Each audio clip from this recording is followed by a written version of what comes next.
Quando falamos em antiguidade romana, o que nos vem em mente? Júlio César, Alexandre o Magno, o exército romano, as grandes conquistas? Sim. Mas hoje nós vamos falar sobre Roma com um recorte especial, falando sobre a educação romana, a pedagogia e o quanto isso ainda influencia a nossa sociedade nos dias de hoje.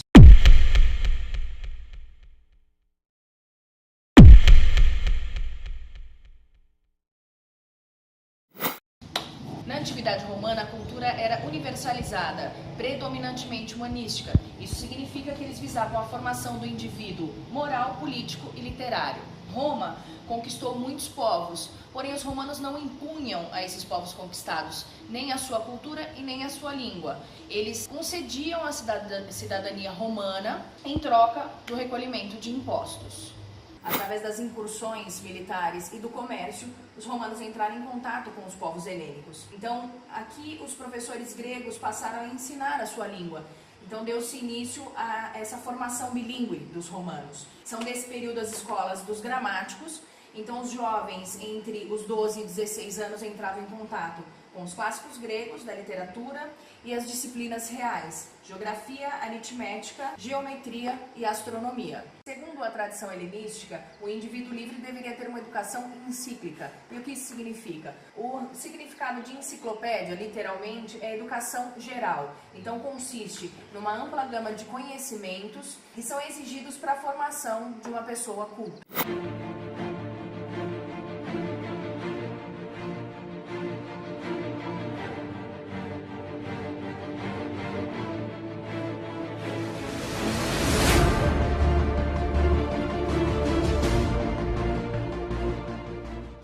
A fase da educação romana é a heróico-patrícia, é a fase da realeza. Então, neste período, é uma educação pouco voltada para o intelectual e mais focada na formação moral. Eles utilizavam a educação para perpetuar os valores da nobreza de sangue, então para que isso continuasse sendo passado de geração para geração. Então, havia um culto aos ancestrais. Até os 7 anos de idade, as mães ou as matronas eram responsáveis pela educação das crianças. E após os 7 anos já existia uma separação. As meninas eram ensinadas a cuidar do lar, aos trabalhos domésticos, e os meninos ficavam sob os cuidados do pai, sob a orientação do pai, que ensinava esse menino a cuidar da terra, a ler, a escrever, a contar e a fazer exercícios físicos. Porém, os exercícios físicos eram voltados para a preparação do futuro guerreiro, né? Aos 15 anos, eles aprendiam o civismo e aos 16 anos, eles eram encaminhados para a função militar ou política. Essa segunda fase é a cosmopolita na época da República. Então, neste período, parte dos plebeus enriqueceram e com isso surgiu a necessidade de uma outra educação, um outro formato de escola que eles chamavam de ludi magister. Então, eram mestres simples, mal pagos, as aulas eram em espaços improvisados, essas crianças escreviam com estiletes em tábuas enceradas. Eles eram forçados a decorar longos textos, era uma forma penosa que isso era feito, muitas vezes submetido a castigos. Então, vejamos que isso ainda reflete muito do formato da educação tradicional até os dias atuais. Em contrapartida, existia uma educação para a elite, que eram esses jovens que se destacariam futuramente na vida pública. Então, houve uma valorização cada vez maior da retórica. Esses mestres já eram, com certeza, bem melhores remunerados, né? Houve a criação do terceiro grau, onde, além das matérias tradicionais, eles também estudavam política, direito e filosofia. Fase do Império. Neste período, então, tem pouca diferença da fase cosmopolita. Então, houve uma crescente intervenção do Estado, houve um aumento da procura no ensino de taquigrafia, que eram atividades exercidas pelos notários, equivalente ao que hoje é um tabelião. O Estado, então, ele inicialmente agia como um inspetor na educação, depois como um subventor, e no final ele assumiu toda a responsabilidade da educação. Houve a criação de escolas municipais neste período, a liberação de impostos para professores e a alimentação para estudantes pobres. Surgiram ainda as leis que regulamentavam os valores a serem pagos aos professores pelas escolas particulares. Neste período, houve a nomeação de professores pelo Estado, no ano de 362, o ensino técnico de filosofia e retórica. Então, houve a necessidade de uma educação continuada para aqueles que iam exercer cargos mais importantes na política e na administração. Aqui surgiram as cátedras de matemática, medicina, mecânica e principalmente a de direito, que tem um grande destaque na antiguidade romana. Houve a criação de muitas bibliotecas com os manuscritos que eram encontrados nas regiões conquistadas. Nós vamos aqui citar alguns tópicos sobre a pedagogia na antiguidade romana. Então, a aristocracia exercia o ócio digno, que consistia em atividades intelectuais, políticas e culturais. Obviamente que para que isso fosse possível, outras pessoas precisariam manter essa sociedade aristocrática. Os educadores tinham que ter um modelo adequado à elite. A educação, então, era baseada no que se esperava na formação dessa elite.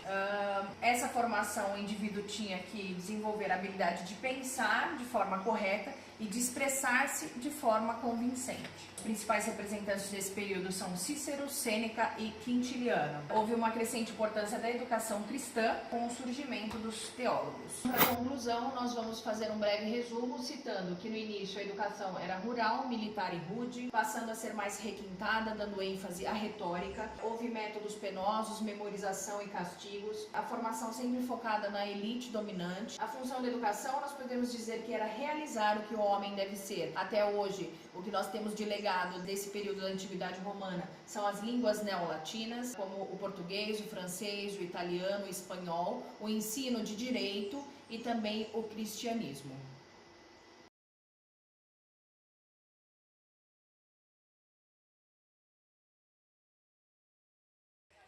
E não poderia ser um lugar mais especial do que esse para falar de Célestin Freinet. Freinet foi um educador que nasceu em 1896 na França.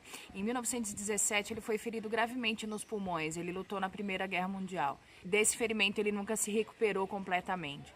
Com 24 anos ele foi nomeado professor de uma pequena escola infantil.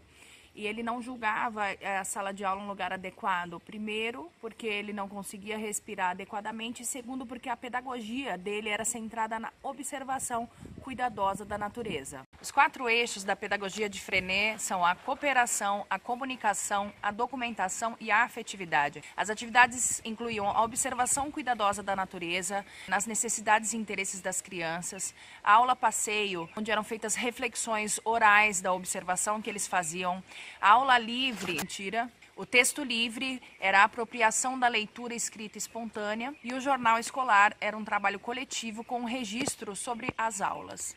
Freinet também sempre defendeu que todas as crianças têm direito de estar na escola. Ele defendia a escola do povo. Assim como outros autores, ele também propôs a descentralização do professor para colocar o aluno em primeiro plano. Ele era totalmente contra o uso de manuais, o uso de cartilhas. Por isso a sua pedagogia trouxe tanta inovação para a educação. A pedagogia de Freinet também foi chamada de pedagogia do bom senso. É o aprendizado sendo uma relação entre a teoria e a prática. Ele faleceu em 1966 e escreveu vários livros sobre a sua pedagogia. Gravando.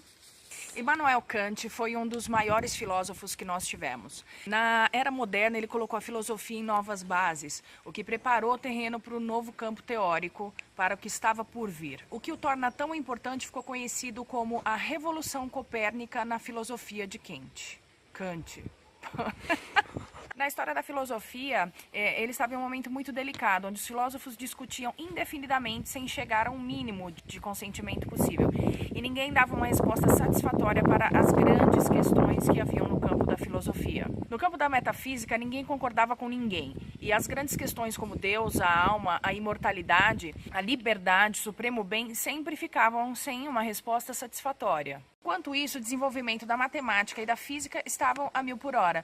E esses 2 ramos do conhecimento humano se mostraram de uma utilidade prática muito grande na construção da nova sociedade e do novo mundo que estava surgindo. E foi isso que levou Kant ao questionamento do porquê a filosofia também não evoluía da mesma maneira. Foi aí então que Kant chegou à conclusão de que deveria ser feito na filosofia o mesmo que Copérnico fez no campo da astronomia. As teorias astronômicas sempre colocavam a Terra no centro do universo. E isso não explicava explicava vários questionamentos que surgiam. Quando Copérnico colocou o Sol no centro e a Terra girando em torno do Sol, vários problemas foram resolvidos e uma teoria satisfatória sobre o movimento dos astros foi apresentada. No mesmo sentido, afirmou que toda a tradição filosófica estava errada quando sempre colocava o objeto como centro da questão do conhecimento humano. O sujeito, ele sempre tinha que ficar orbitando em torno do objeto, observando para conhecer o que realmente era esse objeto. Kant afirmava que nós, seres humanos, não temos as capacidades cognitivas para sabermos, capacidades suficientes para conhecermos o que as coisas são. O que nós podemos ver é aquilo que o objeto nos mostra, só conhecemos aquilo que aparece para nós. Kant, nós temos que tirar o objeto do centro e colocar o homem. Nós temos que investigar quais são as possibilidades e as capacidades que o homem tem de conhecer determinada coisa, determinado objeto. A filosofia de Kant propõe que a pesquisa seja voltada para entender essa estrutura transcendental que permite ao homem conhecer as coisas. Então, Immanuel Kant inaugurou a chamada filosofia transcendental. Agora nós vamos falar sobre o imperativo categórico. Então, para Immanuel Kant, o imperativo categórico é o dever que as pessoas têm de agir baseado em princípios, que desejaria ver aplicados universalmente. Ou seja, faça aos outros o que gostaria que fizesse a todos, que se fizesse a todos. Fazer ao próximo o que faríamos para nós mesmos. E isso deve ser aplicado universalmente. Então, o que é o imperativo? É um dever moral. E o categórico é aquilo que atinge a todos sem exceção. Então, todos os imperativos categóricos se expressam pelo dever. Somente um ser racional terá a capacidade de agir conforme a lei. Mas o homem não nasce com essa capacidade, ele precisa ser educado, precisa ser doutrinado para isso. Então, ele faz a comparação de que um animal não tem a mesma capacidade. Então, isso é aplicado aos seres humanos em suas ações, baseados sempre pelos princípios. Ele divide os imperativos em duas categorias. Hipotético. Uma ação é boa quando visa um propósito, possível ou real. Assim, ele é um meio para atingir uma outra coisa. E o categórico, para que uma ação seja considerada boa, é necessário vontade. Kant combateu o relativismo moral, que dizia que o certo depende da situação e do contexto. Para Kant, o certo é certo sempre, independente da situação e contexto. Para ele, o contrato social é uma simples ideia de razão, ou seja, é um mero princípio. As pessoas devem se reger por princípios. A lei, para Kant, é uma moral universal. São princípios que foram criados pela sociedade, baseados sempre na razão. O ser humano, basta que ele siga os princípios universais, aplicando aquilo que ele exerce na sua casa, na sua família, para a sociedade como um todo.